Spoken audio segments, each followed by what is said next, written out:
असा असा श्रूड किंवा असा तिरसट पण वाटत असेल चेहऱ्यानी. तुला एवढं हसण्याची गरज नाही. हा ठीक आहे ठीक आहे. पण हिच्याबद्दल तर काय म्हणजे निर्मितीताई काय ॲक्ट्रेस आहे हे आता पूर्ण महाराष्ट्राला माहिती आहे. हो पण तू सांगितलंस तर मला जास्त आवडेल. बरं मी सांगतो. का ते कौतुक नाही सांगते होत. कौतुक नाही करत ग. इतक्या वर्षांपासून माझी इच्छा होती, पण मला भीती काय वाटत होती माहिती आहे, हिच्याकडे ना कुठलं तरी असं स्क्रिप्ट घेऊन गेलो तरी माझा तोंडावर आला चाल मी नाही करणार असं पण म्हणू शकते. बरं ही आणि आहेच तशी तू मॅडम मॅडम तुम्ही तशा आहात. नाही तू म्हणतेस ना की इन्स्टंट असं मी हसते.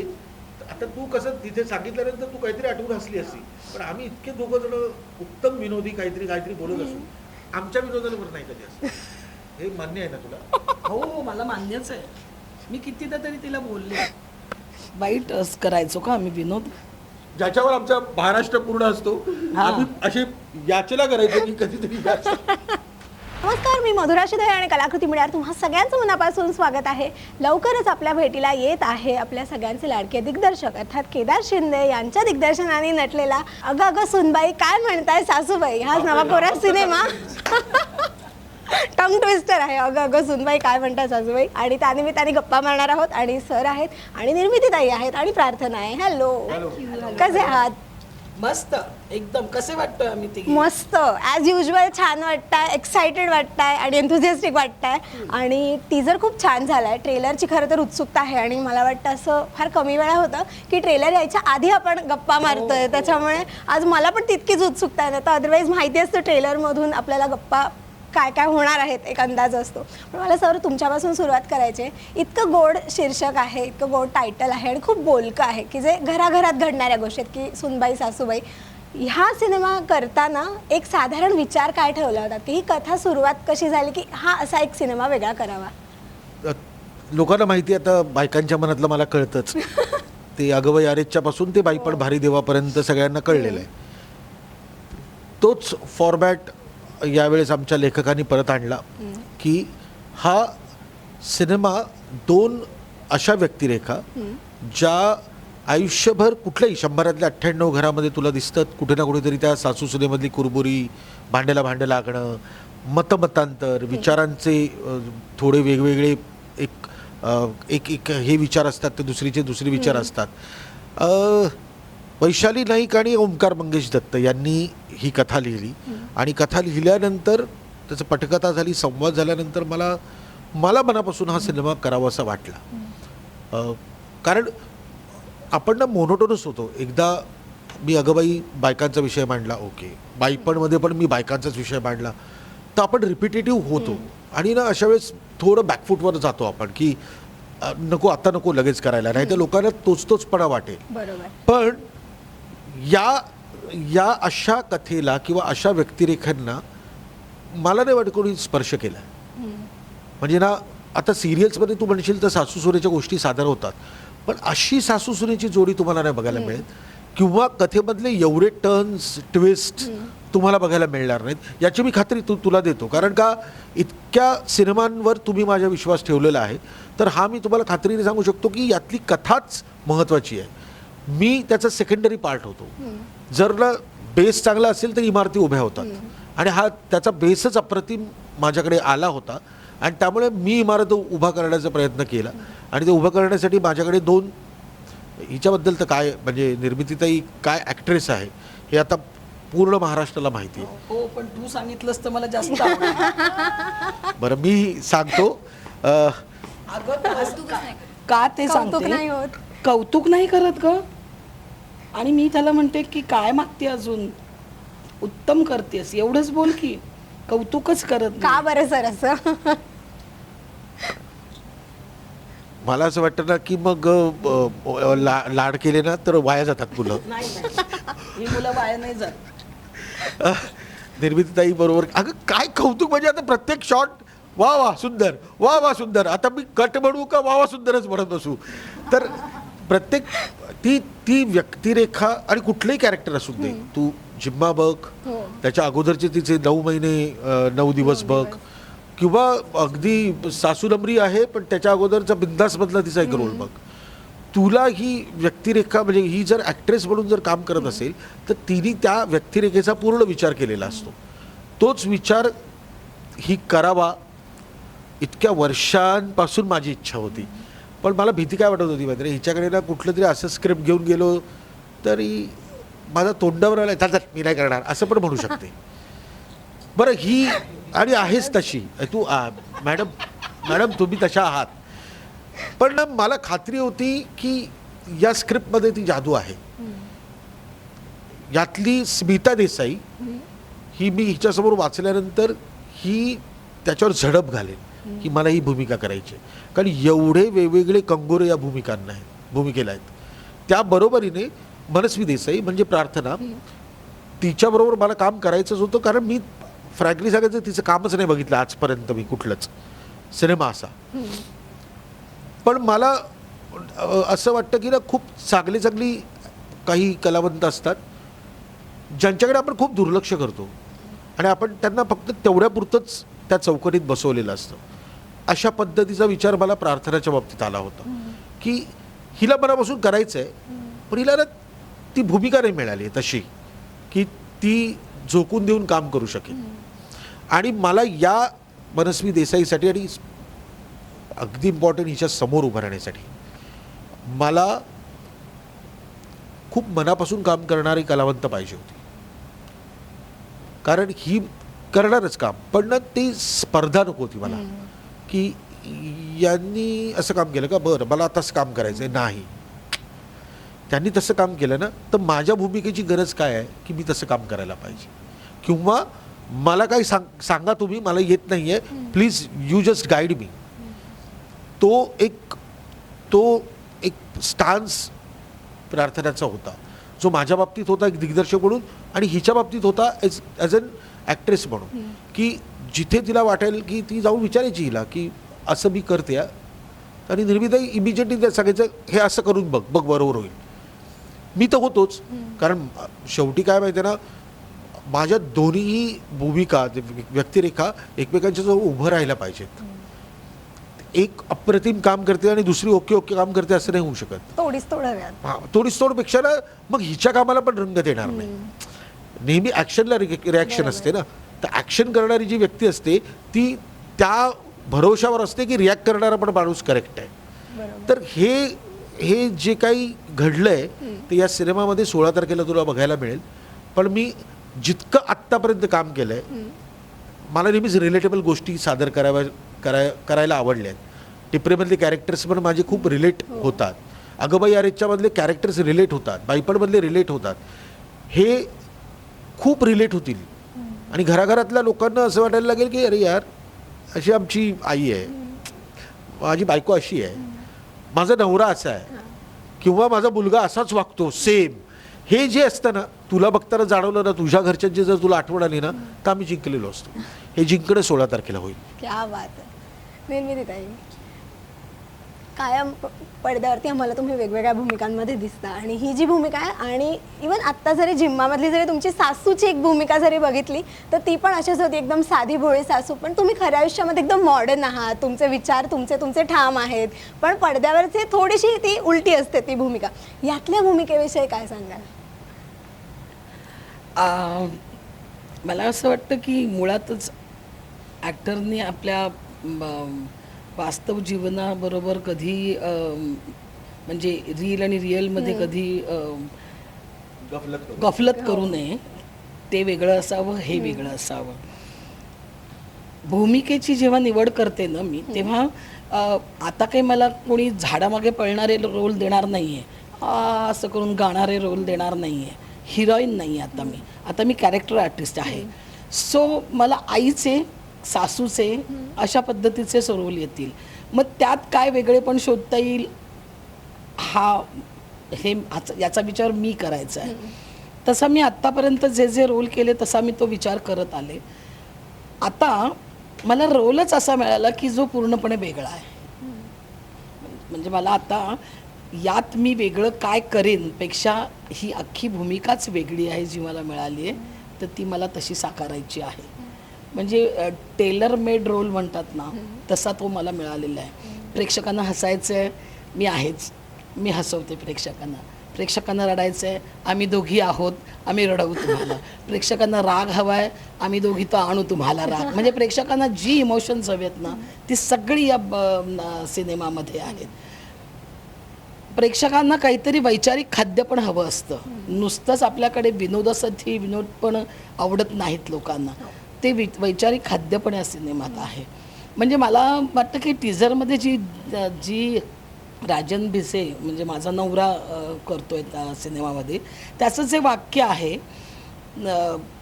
जशी प्रत्येक यशस्वी पुरुषाच्या मागे एक स्त्री उभी असते, तशी स्त्रीच्या मागे स्त्री का नाही उभी राहू शकत, अशी असंख्य वाक्ये जी तुम्हाला इथे लागतील. असंख्य वाक्य आहेत या सिनेमामध्ये. आम्ही हे फक्त एक ट्रेलर म्हणून तुम्हाला ते दिलेलं होतं, पण खूप आहेत वाक्य अशी. म्हणजे सर्वसाधारण बायका असतात. मी एक जस्ट वाक्य सांगते की त्यात एक वाक्य असं आहे की मला आत्ताही अंगावर काटा आला की नको नको तू हे करू. काय ते मी आत्ता सांगणार नाही. मी हिला म्हणते तू नको हे करू, की अगं शेजारणीच्या नवऱ्याने दारू पिऊन तिच्यावर आवाज चढवला तरी आम्हाला भीती वाटते, किंवा आपल्या सोसायटीत पोलिसांची गाडी दिसली तरी आम्हाला भीती वाटते. अशा पद्धतीच्या बायका आम्ही. आणि तू एवढं मोठं धाडस करतेस, ते काय धाडस करते ती ते बघायला तुम्ही थिएटरमध्ये या. म्हणजे मला प्रत्येक गोष्ट रिलेट होत होती या सिनेमातली, सासू म्हणून जशी तिला सून म्हणून होत होती. आणि मगाशी तुम्ही जे बोलत होता त्यावर पण मला बोलावंसं वाटतं की नेहमी ना भूमिका परस्पर पूरक असाव्यात. कोण वरचढ आणि कोण खाली असं काहीच नसावं. माझं नेहमी म्हणणं आहे की 2 चाकं जर असतील तर ती दोन्ही चाकं शाबूत पाहिजेत. ती दोन्ही चाकं पूर्णपणे फिल्म पुढे नेणारी हवी. एक जर पंक्चर झालेलं असेल तर ते कसं होईल. त्यामुळे जे मेन सारथी आमचे आहेत ते तर उत्तमच आहेत, आणि ही दोन्ही चाकं पण उत्तम शाबूत होती. क्या बात आहे. कौतुक झालेलं आहे. येस, कौतुक झालेलं आहे तुझं सुरुवातीला सरांकडून. कुठे नाही, मी नाही ऐकलं, नाही केलं त्यांनी कौतुक. ते फक्त म्हणाले की ह्या कॅरेक्टरसाठी मला असं वाटलं हे प्रार्थना करू शकेल, आता ते तुम्ही बघा, असं बोलले ते. खरंच हेच खूप आहे कौतुक. अगं आणि माझं काय आहे पाहिजे ना, की काही गोष्टी तुम्ही सगळ्या प्रेक्षकांनी तिला सांगाव्या म्हणून थांबलो. असं आहे. अजून अजून पण आजच्या काळातली सून तू रिप्रेझेंट करतेस आणि खऱ्या आयुष्यात पण सूनबाई आहेस. सो प्रार्थना म्हणून 2 वेगवेगळ्या गोष्टी, सारख्या गोष्टी काय काय जाणवलं करताना भूमिका, अर्थात चांगल्या? मनस्वी देसाई आणि प्रार्थना बेहरे खूप वेगळ्या आहेत, खूप वेगळ्या आहेत. खऱ्या आयुष्यातली मी माझ्या सासूबरोबरचं रिलेशन आणि या फिल्ममधलं माझं मनस्वीचं स्मिताबरोबरचं माझ्या सासूबरोबरचं रिलेशन खूप वेगळं आहे, खूप वेगळं आहे. त्यामुळे फर्स्ट फ्रेमपासनं जी मेहनत होती ती शेवटपर्यंत होती. आणि तशी प्रार्थना मला असं वाटतंय. आणि ना खरं तर प्रार्थनाला खूप मनस्वीसारखं व्हायचं आहे, पण कुठेतरी मी नाही आहे तशी. आणि म्हणून आहे ना मला खूप खूप शिकायला मिळालं मनस्वीकडनं, ह्या कॅरेक्टरकडनं. आणि मी अगेन परत तेच म्हणेन जसं हे म्हणाले की it is all about writing. म्हणजे ज्या पद्धतीने ती स्क्रिप्ट लिहून आली होती, ज्या पद्धतीने सरांना हवं होतं ते दिसेल, ते इतकं स्ट्रॉंग आणि इतकं छान होतं की मला नाही, म्हणजे मी फक्त प्रार्थनाला नाही म्हणते, उद्या उठून मधुरा तू बघशील ना तर तुलाही असं वाटेल की अरे मला पण मनस्वीसारखं व्हायचं. सो इतकं ते आपल्याला कॅरेक्टर आवडून जातात. ते दोन्ही कॅरेक्टर स्मिता आणि मनस्वी दोन्ही आपल्याला असं वाटतात की आपल्याला कुठेतरी यांच्याकडनं खूप शिकायला पण मिळालं आणि आपल्याला यांच्यासारखं व्हायचं आहे. सो खऱ्या आयुष्यातली प्रार्थना वेगळी आहे, पण मला मनस्वी व्हायला आवडेल आणि मी ते प्रयत्न केलाय मनस्वी व्हायचा. तो डेफिनेटली तो झाला असेल, तसा सार्थकी ठरला असेल तुझा प्रयत्न. लेट्स सी, आता तुम्हीच ठरवा ॲक्च्युली. डेफिनेटली 16 तारखेच्या नंतर कळणारच आहे. आणि कौतुक झाल्यावर तर कळेल. सरांनी अजून केलं नाहीये, पण तेच मी आधी पण सांगत होते की ना सेटवर मी खूप कॉफी प्यायचे आणि सर नेहमी चहा पितात. मी निर्मितीताई प्यायची माझ्यावर कॉफी. तर मी सरांना आणि आवडलं तुझं काम, मी काय लिहिलं? हां बघ सर कधीच नाही, म्हणजे त्यांना किती सांगितलं सर एकदा सर एक ट्राय करा. नाही मला चहा आवडतो, मी कॉफी नाही पिणार. सो मला असायचं. मग ते म्हणाले जर फिल्म मधलं काम तुझं उत्तम असेल ना त्या दिवशी मी तुझ्याबरोबर कॉफी. म्हणजे आता 16 तारखेला कॉफी पिणार. मी वाट बघते अजून कधी. सो बघू आता कधी येतोय तो मुहूर्त. सर जाता जाता प्रार्थनाबद्दल मला ऐकायचं आहे तुमच्याकडून. शेवटी विचारेन मी. कॉफी पिऊन फोटो काही गोष्टी तिने सोशल मीडियासाठी ठेवल्या आहेत. अच्छा. ती म्हणाली कॉफी ज्या दिवशी माझ्यावर ती पिणार आहे त्या दिवशी तो फोटो त्या ती दिवशी फोटो टाकणार टाकणार. आहे की आज माझं कौतुक खऱ्या अर्थाने झालं. तर सर तुमचे सगळेच जसं तुम्ही मगाशी म्हणालात की बायकांच्या मनातलं तुम्हाला कळतं, ह्या रिलेटेड काही सिनेमे तुमचे आत्तापर्यंतचे आहेत. आणि कौटुंबिक सिनेमा किंवा कौटुंबिक गोष्ट हा मला वाटतं तुमचा खूप प्लस पॉईंट आहे तुमच्या दिग्दर्शनामधून सुद्धा. आणि ज्यावेळेस तुम्ही एखादा सिनेमा आणता तर आम्हाला तो खूप भावतो. पण ज्यावेळेला आपण एखादा कौटुंबिक सिनेमा करतो त्याच्यातून आपण काहीतरी एक संदेश पण देतो आणि त्यात विनोदही असतो. हा सगळा ताळमेळ योग्य पद्धतीने साधायचा, याच्यासाठी एक काय साधारण विचार कशा पद्धतीने करता आणि चॅलेंजेस कोणती वाटतात? आपल्या घरामध्ये जसं वातावरण असतं ना तसं वातावरण त्या कुटुंबाचं ठेवणं गरजेचं असतं. म्हणजे ना तू तुझ्या घरामध्ये बायफळ विनोद नाही करणार, तू जोक्स ऐकशील समोरच्यांचे, पण तुझ्या घरामध्ये जेव्हा घडतं आई वडिलांबरोबर किंवा आपल्या सगळ्या कुटुंबियांबरोबर आपल्या जे संवाद होतात त्याच्यामधला जो विनोद होतो ना तो स्वाभाविक असतो. ते स्किट लिहून दिलेलं नसतं कोणी घरामध्ये आपल्याला की आज तू असं बोलायचं बघ ते हा रील्ससाठी स्क्रिप्ट लिहून लिहितात आणि ते रील्स करतातही. आता कित्येक कुटुंब रील्स करतात, पण जेव्हा घरात खरं घडतं ना ते खूप स्वाभाविक, नॅचरल आणि सिच्युएशनल असतं. कोणी विनोद करायचा म्हणून घरामध्ये घडत नाही. तुम्हाला त्यातला एक तुमच्या घरातला कोणतरी एक माणूस असतो ज्याचा सेन्स ऑफ ह्युमर खूप चांगला असतो. जसं माझ्या घरामध्ये 100% माझा सेन्स ऑफ ह्युमर खूप चांगला आहे. त्यामुळे यांचं काहीतरी चालू असताना मी काहीतरी बोललो तर खूप हसतात आणि मी अजिबात पंच म्हणून बोललेलो नसतो तो. तर त्यामुळे विनोद हा खूप सिरियस बिझनेस आहे. म्हणजे हे खूप महत्त्वाचं वाक्य वाटेल, पण विनोद करणं अत्यंत अवघड गोष्ट आहे. म्हणजे मी तुझ्या डोळ्यातून पाणी आत्ता काढायचं असेल ना तर मी 2 मिनिटात तुला कुठला तरी प्रसंग सांगतो, तुझ्या डोळ्यातून पाणी येईल. पण विनोद साकारताना हिला ते माहिती आहे, आत्ता मी माकडचाळे जरी केले ना तरी गॅरंटी नाही की तू हसशील. सो ना त्या विनोदाकडे खूप गांभीर्याने बघण्याची गरज आहे. आणि कुटुंबामधला जेव्हा विनोद घडतो तेव्हा तर अत्यंत गांभीर्याने बघायची गरज आहे, कारण तो विनोद सादर होताना अख्खं कुटुंब बसणार आहे ऑडियन्स म्हणून. मग तो 7 वर्षाचा मुलगा असेल किंवा 70 वर्षाचे आजोबा असतील त्याचे, या सगळ्याने एकत्र बघावा असा सिनेमा जर करायचा असेल तर त्याचं दडपण जास्त असतं. पण शेवटी संस्कारांचा पण भाग असतो. आता माझ्यावर माझ्या आजोबांचे संस्कार आहेत. माझ्या आजोबांनी एक पहिल्या दिवशी मला सांगितलं होतं, काहीही सादर करताना लक्षात ठेव कमरेच्या खाली जायचं नाही. तुला तुझी मान शरमेने खाली घालायला लागू नये एवढं काम तू कर. तर ते आजपर्यंत जमलं. यातला विनोदही खूप टिपरे स्टाईलचा विनोद आहे. टिपरेमध्ये कोणीच विनोदी कलावंत नव्हतं, ते कॅरेक्टर्स होते. प्रार्थना, तुझं एक वाक्य येतात की जर का म्हणजे तू सांगतेस असं तुझ्या नवऱ्याला की तुझी आई आहे म्हणून, नाही तर म्हणजे या इक्वेशनमध्ये तू आहेस म्हणून, नाही तर मी या बाईशी बोललेही नसते. पण प्रार्थना म्हणून ज्यावेळेस तुझ्यासमोर स्क्रिप्ट आलं डोक्यामध्ये पहिला विचार की हे आहेत आणि म्हणून मला काम यांच्याबरोबर करायचं आहे. सो ते एक थॉट्स काय होते त्यावेळेला की केदार सरांबरोबर तुला काम करायचं होतं, निर्मितीताईंबरोबर तर काम करायला सगळ्यांनाच आवडतं, पण तुझे त्यावेळेस पहिले विचार काय होते की ओ मला ह्या गोष्टींसाठी यांच्याबरोबर काम करायचं? केदार सर हे नावच खूप आहे ना, त्याच्यासाठी येऊन काम करायचं त्यांच्याबरोबर आणि हे ठरलं होतं. आणि जेव्हा हे आलं माझ्याकडे, ही स्क्रिप्ट आली, तेव्हा ते कॅरेक्टर जसं मी म्हणाले मनस्वी, मी प्रार्थना नव्हती कुठेतरी आणि प्रार्थनाला मनस्वी व्हायचं होतं. सो मला असं वाटलं हे मी करू शकीन, पण मला माहिती नव्हतं की त्यांना तो कॉन्फिडन्स आहे माझ्यावर की मी ते करू शकेन की नाही.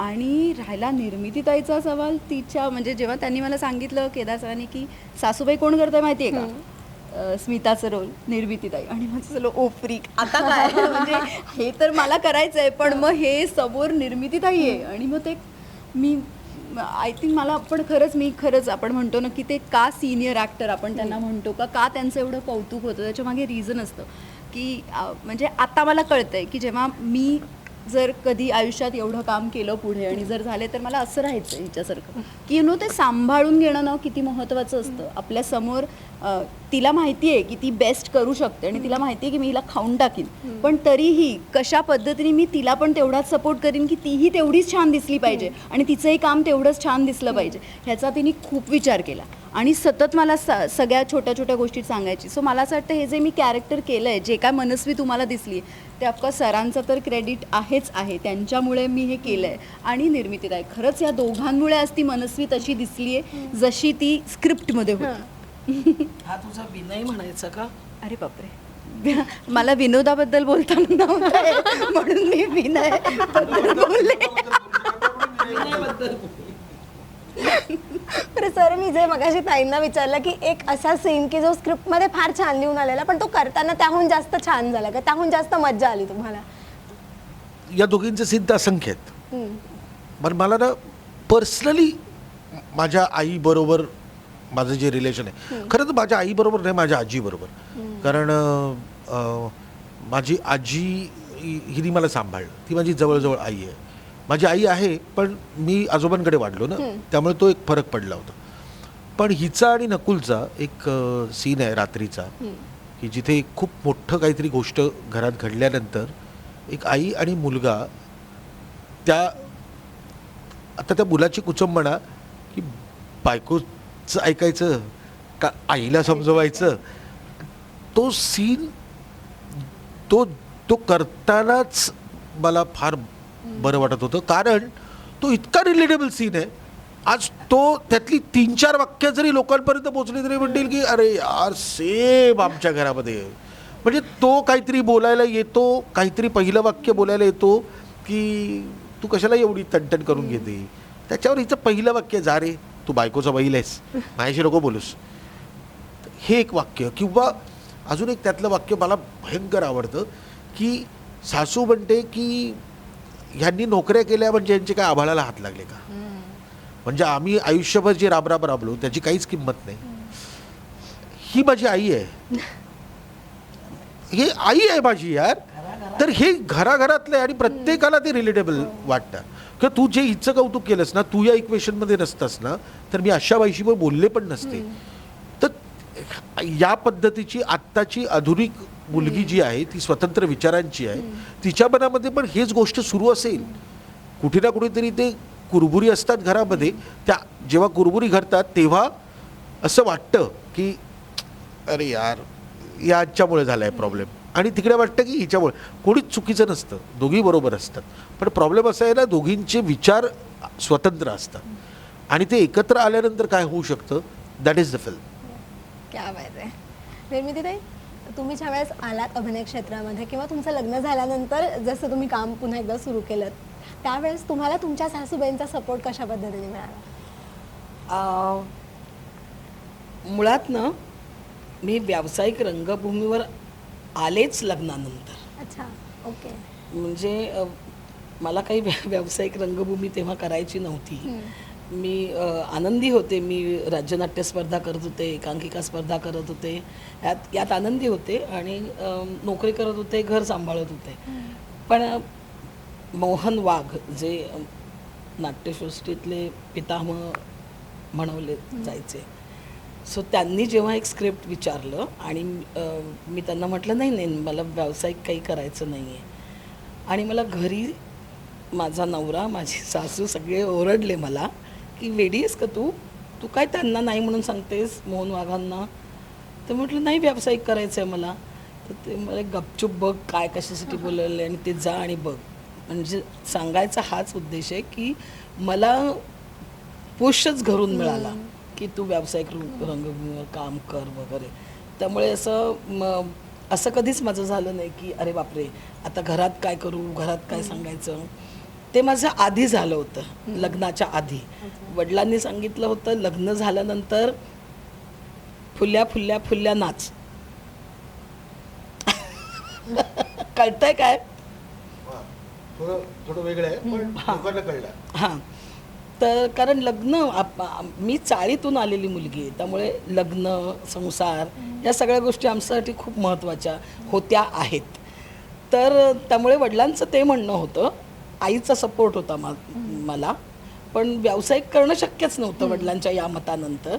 ते सगळं मला लग्नानंतर मिळालं. माझ्या घरच्यांचा प्रचंड सपोर्ट होता आहे, त्यामुळेच मी हे सगळं करू शकते. वा, म्हणजे खऱ्या अर्थाने जे वाक्य आहे टीजरमध्ये की एका यशस्वी स्त्रीच्या मागे एक स्त्रीनी सुद्धा असलं पाहिजे, हे तुमच्या बाबतीत स्त्री उभी राहिली ना तर खरंच जग बदलून जाईल. हे सगळे प्रॉब्लेम्स होत आहेत ना, पण सिरियल्स बंद पडतील ना, त्याचं काय करू.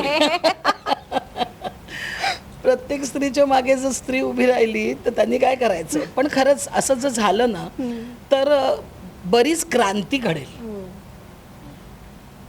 आपण फक्त आता असा हे करूया, होप ठेवूया की असं कधीतरी घडेल. या सिनेमानंतर लोक विचार करतील, बायका विचार करतील, असं आपण अपेक्षा ठेवूया.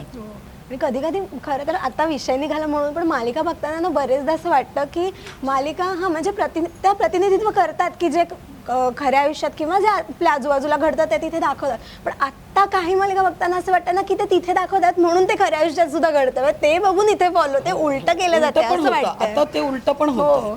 म्हणजे आधी असं होतं की जे समाजात जे घडतं ते स्क्रीनवर दाखवतो आम्ही, असं म्हणणं असायचं. पण आता उलट पण होतं. हो हो.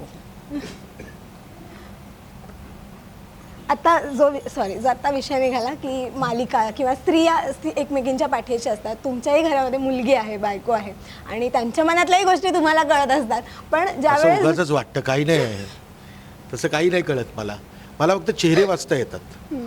मी दिग्दर्शक जरा बरा असल्यामुळे मला घरातले चेहरे आणि बाहेरचे चेहरे कोण आलं की मला कळतं की काहीतरी प्रॉब्लेम आहे, हे जरा गणलं आहे आज काहीतरी. तर असं होतं माझं, ते इंट्युशन येतं.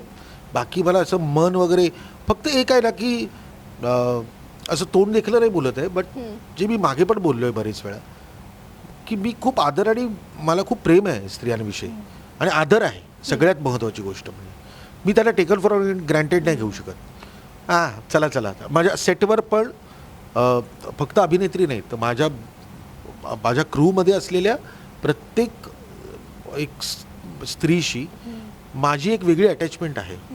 आणि मग त्या व्यवस्थित त्यांनी जेवलेत की नाही तिथपासून ते पोचलेत का घरी, आणि पोचल्यानंतर एक मेसेज मला कर, काही प्रॉब्लेम नाही.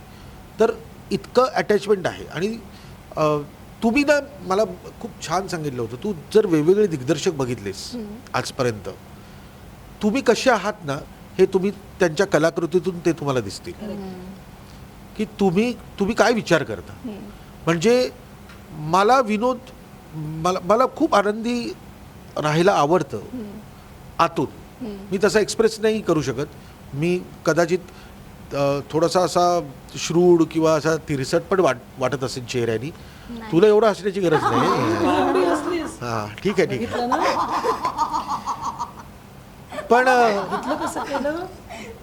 पण आता माझ्या नाटकाकडे बघून, श्रीमंत दामोदर पंत किंवा सईरेसाईकडे बघून कोणीच असं विचार करणार नाही की हा लेखक दिग्दर्शक असा आहे का, किंवा टिपरे, अगबाई, कुठली कलाकृती घे, माझं प्रतिबिंब त्यात दिसतं, मी कसं आहे. आणि ते मला आवडतं. या दोन कॅरेक्टर्समध्ये पण मी बरेच वेळा मी स्वतःला पण बघितलं आहे त्याच्यामध्ये. मी हा विचार करतो की मी असतो तर यावेळेस काय रिॲक्ट झाला असतो, की हे असं बोलल्यानंतर हे मला जर कोणी बोललं असतं तर मी कसा रिॲक्ट झालो असतो. तर ते रिॲक्शन समोरच्यानी द्यावी यासाठी मग माझा तो अट्टास असतो. आणि हे एकदा छापलं जाणार ना ग माझ्या हातात. आता म्हणजे आता सिनेमा माझा जेव्हा रिलीज होईल त्यानंतर माझ्या हातामध्ये काहीच नाही आहे. नाटक कसं दर प्रयोगाने बदलू शकतं. आजचा आमचा प्रयोग जर खराब झाला तर त्या रात्री रिहर्सल करून उद्या सुपर डुपर हिट पण प्रयोग आम्ही करू शकतो. ते हातात आहे आमच्या माध्यम. सिरियलमध्ये आज एपिसोड घडला तर पुढचा एपिसोड चांगला करण्याची मुभा आहे. सिनेमामध्ये काहीच नाही आहे. त्यामुळे मी एकदा गोष्ट सादर केली, ती लोकांच्या हवाली केली, त्यानंतर त्याचा फक्त परिणाम बघायचा. मग आमच्यावर जबाबदारी काय येऊ शकते किंवा काय होऊ शकतं. मी पूर्ण म्हणजे उठता बसता झोपता स्वप्नात सगळीकडे या क्षणी मला काय दिसत असेल तर हा सिनेमा दिसतोय ना. मी ह्याच्यासाठी जगतोय ना. 30 जानेवारी किंवा 15 फेब्रुवारीपर्यंत असं मी पकडलाय टाईम की मी तिथपर्यंत मी श्वास पण या सिनेमाचा घ्यायला पाहिजे. आणि माझं आयुष्यातलं ब्रीदवाक्य एकच आहे, मी आत्ता तुझ्यासमोर बोलतो, मला माहीत नाही उद्या काय होईल.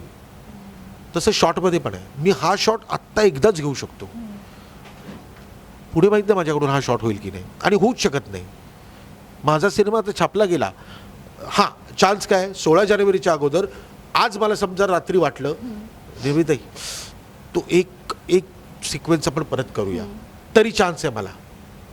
पण तेही 10 जानेवारीपर्यंत चान्स आहे. 10 जानेवारीनंतर तर माझ्या हातात काहीच नाही आहे. तर ते तर जगूया मग. नंतर आराम करायला खूप वेळ आहे. आत्ता आराम करून काही मिळणार नाही आहे ना. त्यामुळे I am just like that. मी असाच आहे आणि मी कसा आहे हे बघण्यासाठी तुम्ही माझे सगळे सिनेमा नाटकं बघा. नाही नाही, ते तर खरंच आहे. आणि मला कायम छान ह्यासाठीच वाटतं की तुमचे सगळे सिनेमे हे कौटुंबिक असतात. म्हणजे त्यात असं कधीच वाटत नाही की अच्छा ओके आई वडिलांबरोबर आपण हा सिनेमा पाहू नये शकत, असं कधीच नसतं. कौटुंबिक छान हलके फुलके आनंद देणारे असतात. पण आत्ताच्या काळामध्ये मला वाटतं ह्या अशा सिनेमांची खरंच खूप गरज आहे. कारण आजूबाजूला अनेक वेगवेगळ्या प्रकारचे सिनेमे येत आहेत, अनेक वेगवेगळ्या विषयावरचे येतात. त्यात कुटुंबाला धरणारे विषय हे कायम तुम्ही घेऊन येत आमच्यासमोर. पण आत्ताच्या काळामध्ये अशा सिनेमांची गरज तुम्हाला जास्त कोणत्या अर्थाने वाटते? नाही, मला गरज ना नेहमीच नातेसंबंधांबद्दल वाटतेच. म्हणजे ते कुठलंही नातं असो, बहीण भावाचं नातं. उद्या मलाकडे चांगली कथा आली आणि बहीण भावाचं नातं जर मला दाखवायचं असेल तरी मी तेवढ्याच पुढाकाराने करेन. हे नातेसंबंध आहे ना, ही कुटुंब व्यवस्था टिकवत असतात, ही माणूस म्हणून आपल्याला टिकवतात.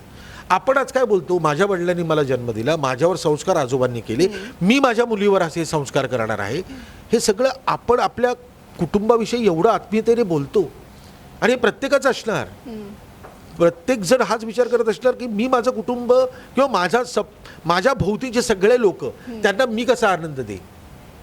तो आनंद देण्यासाठीच आम्ही बसलेलो आहोत, आम्ही एंटरटेन करण्यासाठी बसलेलो आहोत. हां, जाता जाता तुला काय घेऊन जायचं असेल त्याच्यासाठी तुझ्या मनावर सोडलंय सगळं. पण आम्ही मात्र एंटरटेन केलं आहे आणि मनापासून गोष्ट केली आहे. आणि आजपर्यंत आमच्या सगळ्यांच्या कलाकृतींवर विश्वास ठेवलेला आहे लोकांनी. बस. किती छान. प्रार्थना, एक शेवटचा प्रश्न तुला. टीजरमध्ये जे शेवटी तुम्ही दोघी जणी कारमध्ये बसून हसताय, मला सांग, खरं सांग, स्क्रिप्ट मधली लाईन ती जास्त मजेशीर वाटलेली का खरंच काही बिहाइंड द कॅमेरा जोक झाला होता तेव्हा? नाही ना, आणि मला तुझं जे खरं हसतेस तू तेच तिथे हसली हो. होतीस. आणि ना मी इतकी त्या स्क्रिप्टमध्ये आणि अशी होते ना की मला खूप वेळेला मी विसरत होते की मला कसं मी कसं हसायचं. म्हणजे कळतं ना तुला, असं की आपण इतकं तर ते कॅरेक्टर जगत असतो. तर मला सर नेहमी म्हणायचे की इथे ना मला तू तशी जी हसते ना तसं हसणं हवंय. आणि मी म्हणलं ओके सर. मग त्याच्यासाठी पण मला प्रयत्न, म्हणजे मी खरी तशी हसते पण तरीही ते करायलाही मला ते सगळं आठवून असं काहीतरी करून करावं लागायचं. कारण मला सगळे जे म्हणतात की तू हसते ते पटकन नाही येत. अंटिल, म्हणजे जर तुम्हाला आत्ता सांगशील असं हस, तर तसं नाही येणार मला. अंटिल अनलेस खरंच तसं काही घडतंय तेव्हा ते मनापासून येतं. सो ते मनापासून यायला खरंच सर आत्ताच हसले सर. सेटवरती नाही ऐकलं. आम्ही नाही ऐकलं. सो ते पण जे मी हसले, जे तुला वाटलंय मनापासून, ते सरांचं म्हणणं आहे मी ऍक्टिंग केली. नाही, तू म्हणतेस ना की इन्स्टंट असं मी हसते. आता तू कसं तिथे सांगितल्यानंतर तू काहीतरी आठवून हसली असती. पण आम्ही इतके दोघं जण उत्तम विनोदी काहीतरी बोलत असू, आमच्या विनोदावर नाही कधी असं. हे मान्य आहे ना तुला? हो, मला मान्यच आहे. मी कितीदा तरी तिला बोलले, वाईट करायचो का आम्ही विनोद?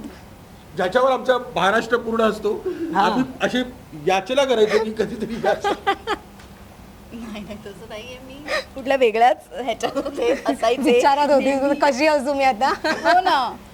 पहिल्या दिवशी मी निर्मितीताई जेव्हा इथेच स्क्रिप्ट वाचनला आम्ही जेव्हा होतो तेव्हा मी आदबाई सरांची बोलत होते. आणि पहिला 1-2 दिवस जेव्हा मी वाचली होती तेव्हा मी ओके केलं. म्हणजे मी ओके तर नाही, म्हणजे मी करत होते नीट.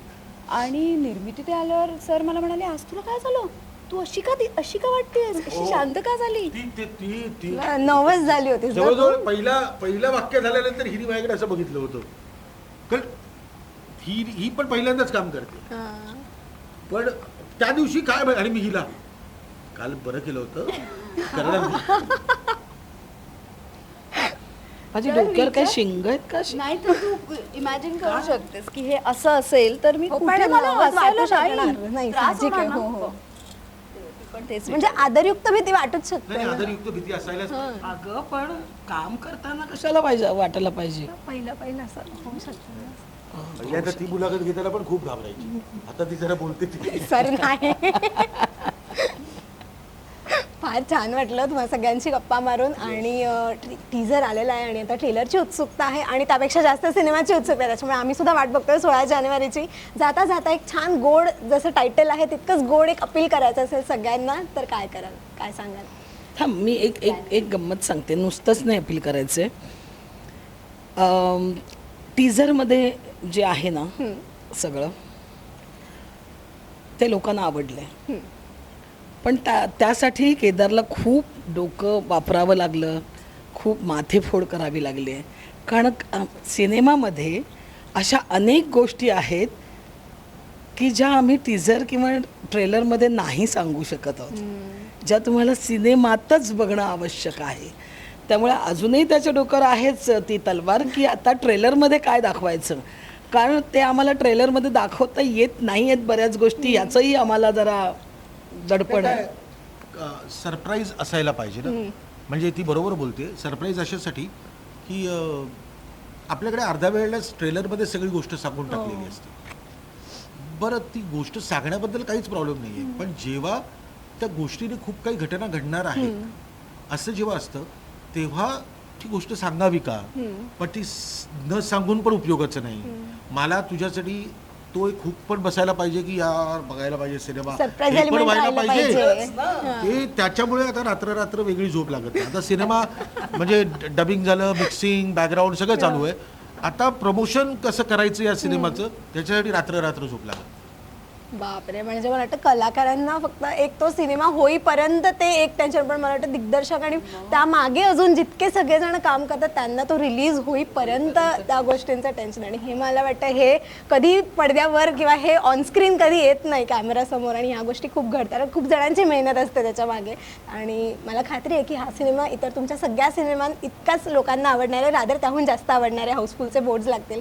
खूप खूप शुभेच्छा तुम्हाला, आणि तर सगळ्या प्रोजेक्टसाठी wish you all the very best. आणि नवीन नवीन प्रोजेक्ट्स घेऊन येत राहा आमच्यासमोर, आणि तेव्हा तुमचे पहिले सगळे इंटरव्ह्यू मिस करेन. थँक्यू. रसिका हो, कलाकृती मीडिया म्हणजे मनोरंजनाची लयलूट. मनोरंजन क्षेत्रातील किस्से व घडामोडींचा आस्वाद घेण्यासाठी कलाकृती मीडिया या यूट्यूब चॅनलला सबस्क्राईब करा आणि व्हिडिओ लाईक करा.